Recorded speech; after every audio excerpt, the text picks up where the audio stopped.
दुसरं एक उदाहरण नेहमी विद्यार्थ्यांच्यासाठी आवश्यक वाटतं की त्यांना वाचनाची प्रचंड आवड होती, असं पुन्हा पुन्हा आपण ऐकतो वाचतो.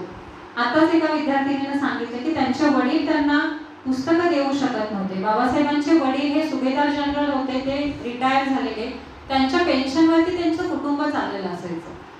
परंतु आपला मुलगा हुशार आहे, त्याला पुस्तकं वाचायला आवडतात, तो ज्ञानी होईल, विद्वान होईल, हे एकच ध्येय ठेवून बाबासाहेब त्यांना हवी ती पुस्तकं हव्या तितक्या प्रमाणावर त्यांचे वडील त्यांना पुरवत असत.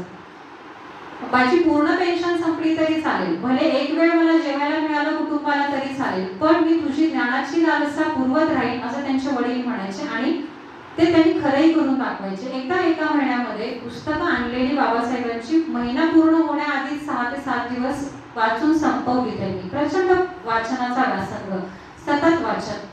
शालांत म्हणजे शाळेत असतानाची ही घटना आहे. ते शाळेत 10वीच्या आधीच्या इयत्तामध्ये असताना तर ते बाबांना म्हणतात की माझी पुस्तकं संपली, माझे अजून 4-5 दिवस आहेत, ते वाया जातील. त्यावर त्यांच्या वडिलांना वाईट वाटतं, खंत वाटते की मी माझ्या मुलाची ज्ञानलालसा पुरवण्यासाठी कुठेतरी कमी पडतोय. शेवटी वडील असते, आपल्या मुलासाठी, आपल्या मुलाच्या शिक्षणासाठी काय वाटेल ते करायला तयार. ते नुकत्याच लग्न झालेल्या आपल्या मुलगीच्या घरी सासरी जातात. त्या मुलगीला म्हणतात की मी तुला आता लग्नात जे काही दागिने घातले त्यातला एक दागिना तू मला दे तात्पुरता, कुणाला कळणार नाही, कारण स्त्रिया रोज दागिने वापरतच नसतात. मी तो गहाण ठेवीन, त्याच्यातून जे पैसे येतील त्या पैशातून माझ्या मुलाला आणखी 4-5 दिवस पुरतील एवढी पुस्तकं मी वाचायला देईल. आणि हे खरं होतं, अशा पद्धतीने ते करतात. म्हणजे इथे एक लक्षात घ्यायला पाहिजे की आपला मुलगा कोणीतरी मोठा व्हावा, ज्ञानी व्हावा, विद्वान व्हावा, घडावा, म्हणून त्या वडिलांची जी तत्परता आहे, त्यांची जी तळमळ आहे, ती प्रत्येक विद्यार्थ्याच्या वडिलांची असते.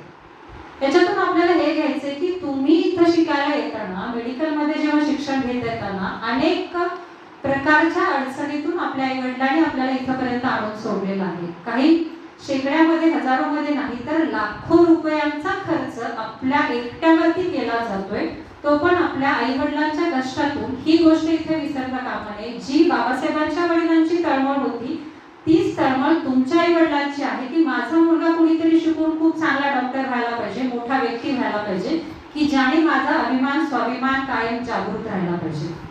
त्याच्यासाठी जे काही हवं ते सगळं तुम्हाला पुरवलं जात आहे. जगद्गुरु तुकोबाराय एका अभंगामध्ये म्हणतात की ढाल तलवारी गुंतलेली हात म्हणू मी झुंजार कैसे झुंजू. एखादा रणांगणावर गेलेला सैनिक असेल आणि तो सैनिक लढतोय, त्याच्याकडे ढाल आहे, तलवार आहे, जिरोटोप आहे, अंगामध्ये चिलखत आहे, सगळ्या प्रकारचे शस्त्रास्त्र आहेत, घोडा आहे, सगळं काही दिलेलं आहे त्याला, आणि तो रणांगणात गेलाय, उभा राहिलाय आणि म्हणतो मी आता लढू कसा. अशी काही अवस्था आपली झाली आहे का?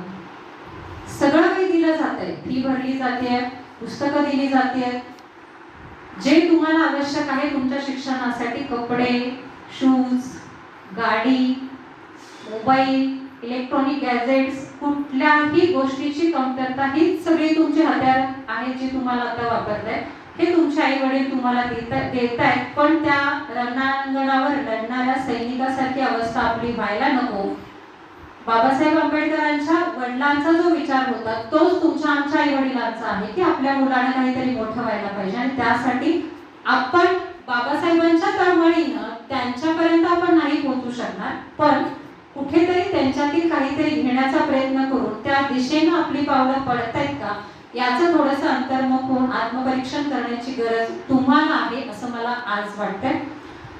आणि खरंच असं होतंय का हे जर लक्षात आणलं तर बघा, तुम्ही सकाळी उठल्यापासून रात्री झोपेपर्यंत तुम्ही तुमचा वेळ कुठल्या आणि कशासाठी घालवताय. हे जे मोबाईल नावाचं गॅजेट आहे याच्यावरती आपला किती वेळ जातो. एकदा ते नेट पॅक संपेपर्यंत इंस्टाग्रामवरच्या रील्स चालूच असतं. जेव्हा तो पॅक संपतो तेव्हा आपला मोबाईल बंद होतो. रात्री 1 वाजू दे, 2 वाजू दे, आपण झोपत नाही. खरंच या सगळ्यातनं मेडिकल फील्डमध्ये काम करणाऱ्या डॉक्टरला काय उपयोग आहे का? प्रत्यक्ष आपण हे जे काही फोकस 5 वर्ष आपल्या फील्डवरती करणं अपेक्षित आहे तितका करतोय का? बाबासाहेब आंबेडकर शालांत अवस्थेमध्ये असल्यापासून बॅरिस्टर होईपर्यंत प्रचंड व्यासंग वाचनाचा अनेक पुस्तकं त्यांनी वाचली. पुस्तक हा त्यांचा ध्यास होता. त्याच्यामुळे ते इतकं मोठं काम करू शकले, इतक्या मोठ्या प्रमाणावर जे संविधान लिहिलं गेलं किंवा जागतिक पातळीवरती भारताला एका वेगळ्या उंचीवर नेऊन ठेवण्याचं काम आंबेडकर करू शकले. कारण होतं ज्ञान लालसा आणि अपार कष्ट करण्याची तयारी. या